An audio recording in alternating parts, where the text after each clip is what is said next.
Assalamualaikum warahmatullahi wabarakatuh.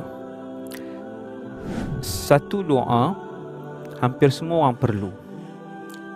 Hilang kemurungan, Allah mudahkan langsai hutang. Satu hari Nabi masuk dalam masjid. Nabi nampak satu orang sahabat daripada Ansar, nama Abu Umamah. Nabi kata, "Ya Abu Umamah, kan sekarang bukan waktu solat, kenapa yang duduk dalam masjid?" Abu Umamah kata, "Ya Rasulullah, banyak masalah dan juga hutang yang menimbun." Nabi kata, "Wahai Abu Umamah, nak ada aku ajak satu doa?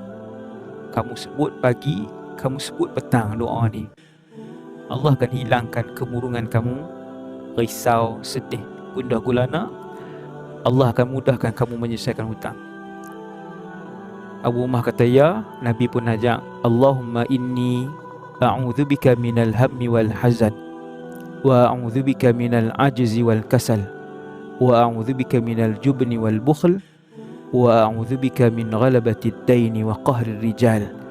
Kata Abu Umamah, "Fafa'altu." Aku pun amal hak Nabi ajak pagi petang.